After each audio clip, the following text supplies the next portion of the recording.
This is happening now outside the White House in Washington, D.C. These are live pictures of students protesting gun violence. They're laying on the ground, I think for 3 minutes at a time, again, to protest the government inaction over the last several years on the issue of gun violence and to call for action now. Let's go to Ryan Nobles, who's standing by at this protest. Ryan, what are we seeing right here? Well, John, what you're seeing is a group of high school students from the Washington, D.C. area who saw what happened in Florida last week and decided to take action. This group basically through social media organizing and telling their friends and neighbors to come here to the White House North Lawn, and they're staging what they're calling a die-in here. So just a few minutes ago, before we came to you live, they read off the list of victims of gun violence in schools over the past decade. And then this group of young people, these are all students in high schools in the area, laid down on the ground in front of the White House, a White House that I should point out is still displaying a flag at half staff in honor of those victims of the Parkland shooting. And what they're attempting to do here is represent the number of young people that have been killed as a result of gun violence in schools across the country. And their message is pretty clear, John. They want members of Congress to take action, and specifically they want them to take action to write and pass into law stricter controls for firearms across the country. They believe that is the big problem here, and that they're sick of members of Congress talking about this and not doing anything. We've seen some shirts that have said, enough of your thoughts and prayers. It is time for action. And as you can see here, John, this is a pretty dramatic moment of symbolism for these young people trying to send a message to their members of Congress. John. Ryan, I don't know if you had a chance to speak with any of the people out there right now, but is this something they intend to keep up for a period of time, this with the march coming in Washington on March 24th?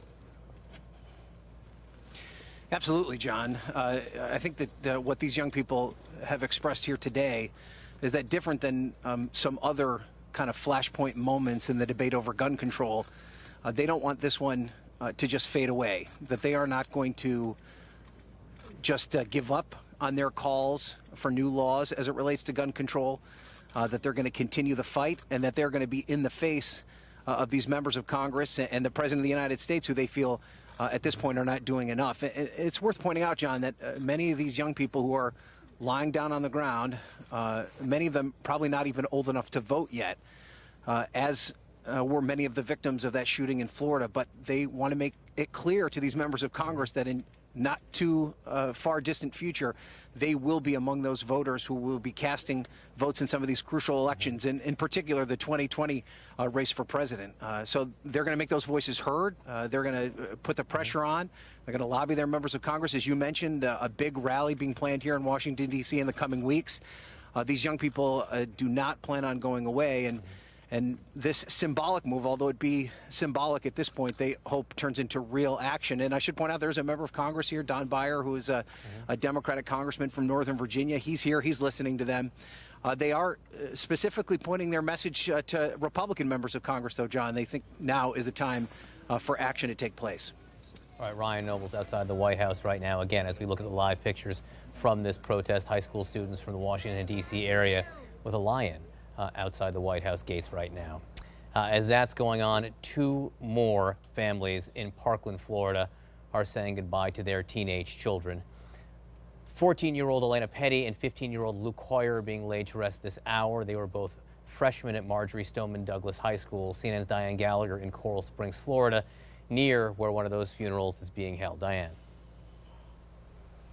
Yeah, John, 2 freshmen in high school today, those funerals. The service for Elena Petty is happening at the church behind me right now. Her family described her as quick to smile. She was kind to others. They say that she dedicated her very short life to service of others, that she was in JROTC. She was active in her LDS church family, and after Hurricane Irma, she went to those areas most impacted in Florida and helped rebuild. Now, another one of the members of the congregation of this church, Maddie Wilford, was injured in the shooting. She is still in the hospital recovering, but we're told by the church that her parents are going to leave the hospital for a little bit to come pay their respects to Elena Petty's family and to that 14-year-old girl. A few miles from where I am, Luke Hoyer just 15 years old. His services are going on in Coral Springs. His family described him as just a good guy. His aunt told People magazine that, he didn't know what he wanted to do. He was a 15-year-old kid. He was just excited about being in high school. He liked LeBron James. He liked basketball. He liked hanging out with his friends. And really, I think, John, that's what resonates with so many people. These were such young, short lives, that the potential that was there, and that's what they're trying to reflect on in Elena's memorial service today. Her life, what she was able to accomplish in just those 14 years. And Diane, I understand there's a petition now to bury one of the other students with full military honors. Peter Wang, he was in JROTC with Elena. Several of those members are here to that funeral today.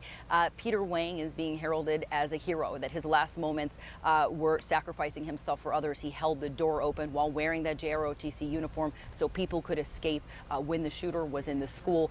They have a White House petition up, and they're hoping they'll at least get some recognition. John, his funeral is tomorrow.